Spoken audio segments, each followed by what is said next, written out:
তোর জবান লইতেছি পরে তো কবি যে আমি তো কই না এই কথা বল।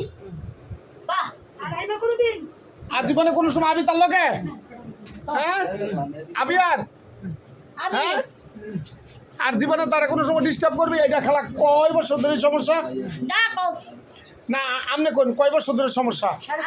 4.5 বছর ধরে। 4.5 বছর ধরে আমারও জ্বালাইতাছে। আর খালি আমনে মারে আমার মারে খালি। আমি কাছে যাইতে দেয় না, ধরতে দেয় না। হ্যাঁ যাইতে দেয় না, ধরতে দেয় না। আমরা কোন তাদের করে কো বে থাপা আমি নাকি আরাম পাইবেন এনে মানুষের উলাউলি লাগবে। সোজা করেন তোর চাবাই দেন সোজা করেন দেখেন চোখ দিয়ে কি আইতাছে এই দেখেন চোখ দিয়ে কি আইতাছে কি বানাইতেছে তোর কষ্ট হইতাছে মামা আরে এই দেখেন চোখ দিয়ে কি আইতাছে বুঝছেন মতন দেখছেন এই লগেটা দিলে তার দেনা ফালা মাইরে জি দিছে অবস্থা বউ পোলা বাইন কারো দেখতে পারে না তো, আমার নাম পোলা বাইন না। আমনেরও দেখতে না ফুলা বানো না না আমি কাছে যাই না, তোর এখানে মারবো দে। আমি তো মারের ডরাই না, আমি যাই।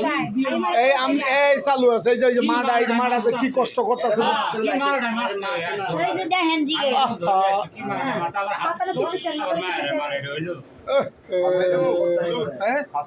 না সোজা করেন তারে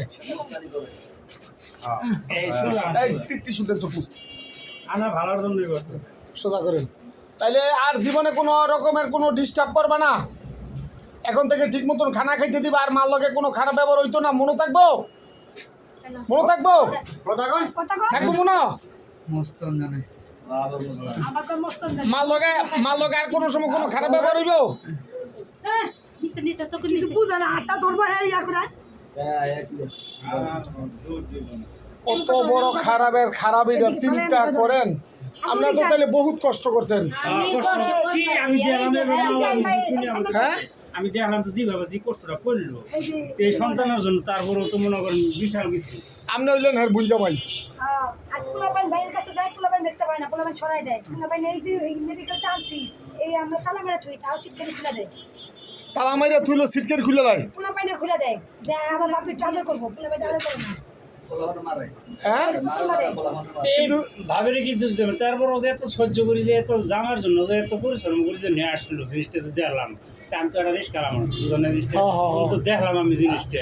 তারপর ও যে ভাবি যে এর জন্য যে এত ধৈর্য করতেছে আর অন্য কোনো মহিলার জীবনে কাছেও গেল আল্লাহ আমি তো দেখলাম। তারপর হ্যাঁ কি খেলা এই যে কইতেছে ঠিক আছে ধরিয়ে জাবরি ধরে নিয়ে আসলো পোলার জন্য আর কেউ কেরা গেল কেউ তো বুড়ো কাছে শুধু মায়া হয়ে গেছে আর কেউ হয়ে গেছে। চাবান ইট লইছে ইট লই আমার তারপরও গেছে ইট নিয়ে মারতো ইট নিয়ে গেছে, তারপরও যা জাবরি ধরছে, তারপরও যা ধরছে পোলারে যায় ধরছে তাও লই আইছি কি এখন থেকে আর সমস্যা হবে না আল্লাহর রহমত। আল্লাহর কাছে সাহায্য চাই। আর আপনার মা কি জিনিস এটার ভিতর থেকে আসবে, আপনার ইডলি আর মারতে যাইব না। আর আপনি যেহেতু একজন রিক্সাওয়ালা এই সাক্ষী দিতেছেন তাহলে আশেপাশে আপনি অবশ্যই জানেন। জানি বলতে আমি হঠাৎ করে গেছি মানে পরে গিয়ে দেন যে অবস্থা মানে আমার গাড়ি ঠিক করছে, ঠিক করার পর ভাড়া করেছে। আমি তো খালি বসে রোগী নিয়ে যাবো, এখন যে রোগী হেরে তারা আমি জানি না। ঠিক আছে পুরো আমার গাড়িতে উড়াই দিয়ে তারা দৌড় মারছে। তাহলে এখন থেকে তার বউর সাথে যদি কোনো খারাপ ব্যবহার করা হয়, তার মার লগে যদি কোনো খারাপ ব্যবহার করা হয়, আমি তো জানি বাবু তাহলে তোমার দ্বিতীয় টাইমে যেটি আছে সবই দৈরে নিয়ে এসে একবারে ধ্বংস করে দিব। বাকি জীবনে যেন এটির কোনো আস্থানা না থাকে। বাকি নেই কি কও?